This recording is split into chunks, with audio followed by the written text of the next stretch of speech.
Pour réaliser le point tunisien double, voici comment procéder.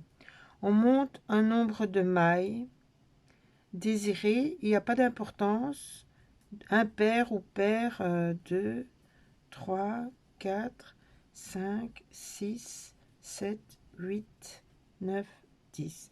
Ici, je fais un échantillon, donc je monte que 10 mailles. Et pour le premier rang, on relève donc, comme d'habitude pour le point de base, on relève donc les mailles de la chaînette. Donc, 3,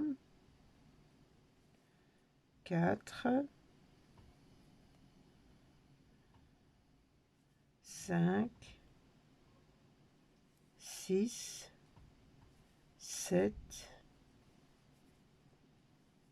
8, 9, 10. Je vérifie.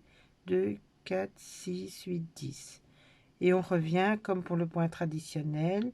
D'abord une et puis de 2 en 2.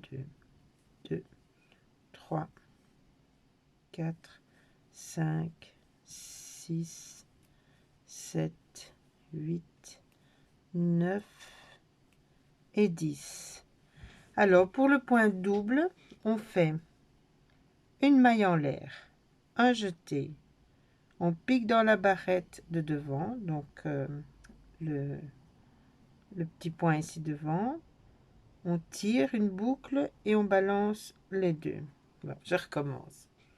On fait un jeté, on pique dans la barrette du rang précédent, un jeté, on tire une boucle, un jeté, on tire deux boucles et on recommence. Un jeté, on pique dans la barrette, un jeté, on tire une boucle, un jeté, on tire deux boucles.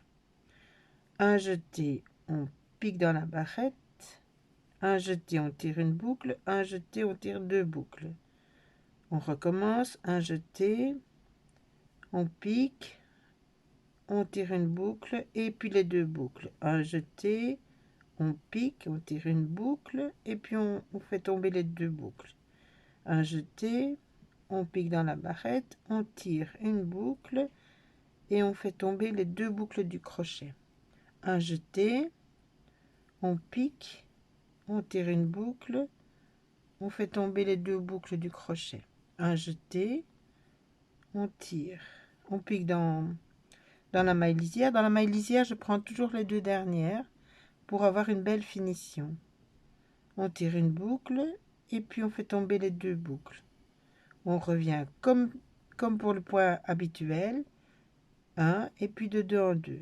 2, 3, 4, 5, 6, 7, 8, 9 et 10.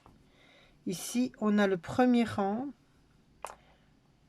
de point tunisien double.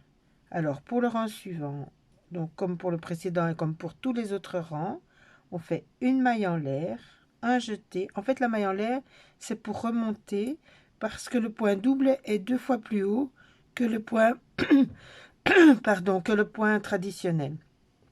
Donc, on fait la maille en l'air, on fait un jeté, on pique dans la barrette du point suivant, on fait un jeté, on tire une boucle, un jeté, on tire les deux boucles. Un jeté, on pique dans la barrette, un jeté, on tire une boucle et puis les deux boucles. Un jeté, on pique dans la barrette et on fait tomber les deux boucles. On pique dans la barrette, on tire une boucle, on fait tomber les deux boucles. Un jeté, on tire une boucle et on fait tomber les deux boucles. Un jeté, on tire une boucle, on fait tomber les deux boucles. Un jeté, on tire une boucle, on fait tomber les deux boucles. Un jeté, on tire une boucle, on fait tomber les deux boucles.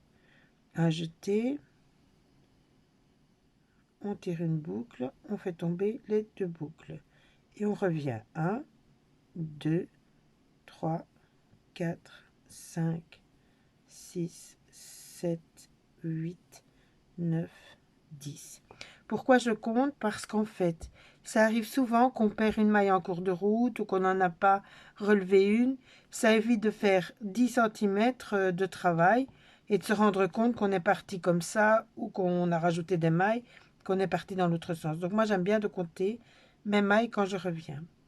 Donc une maille en l'air, donc comme une maille chaînette, un jeté, on pique dans la barrette, un jeté, on tire une boucle, un jeté, on tire 2 boucles, un jeté, on pique dans la barrette, un jeté, on tire une boucle, un jeté, on tire 2 boucles, un jeté, on pique dans la barrette, un jeté, on tire une boucle, un jeté, on tire 2 boucles, un jeté, on pique dans la barrette, un jeté, on tire une boucle, un jeté, on tire 2 boucles, un jeté, on pique dans la barrette, un jeté, on tire une boucle, un jeté, on fait tomber les 2 boucles, un jeté, on pique dans la barrette, un jeté, on tire une boucle, un jeté, on tire 2 boucles, un jeté, on pique, on tire une boucle, on tire 2 boucles, on tire sur les 2 boucles, un jeté, on pique, on tire une boucle, on fait tomber les 2 boucles, un jeté, on vient en maille lisière et on fait la même chose. Voilà. Alors 1 et puis de 2 en 2, 3, 4, 5, 6, 7, 8, 9 et 10. Voilà à quoi ressemble le point. Alors quand on arrive au bout de son travail, évidemment, il faut faire le rang de finition pour pas avoir ces trous. Donc on fait, moi je fais toujours une maille en l'air. Normalement on fait des mailles coulées, mais moi j'aime bien de faire des mailles serrées pour avoir une belle finition bien souple. Sinon vous pouvez aussi faire directement comme ça. Il y a les deux méthodes, elles sont bonnes toutes les deux. Voilà, je vous remontre. Donc moi je fais des mailles serrées, je pique et je fais comme ceci. Voilà ce que ça donne. Donc ça ressemble au reste. Ou alors vous pouvez arrêter comme ceci. Donc alors, sans faire la maille, hein, vous faites directement comme ceci. Vous piquez, vous tirez directement en maille coulée, comme ceci. Voilà. Donc les deux méthodes sont possibles. C'est à vous de voir ce que vous préférez.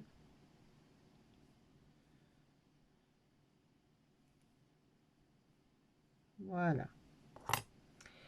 Voilà. On se retrouve au prochain tuto. Merci de m'avoir suivi. À bientôt.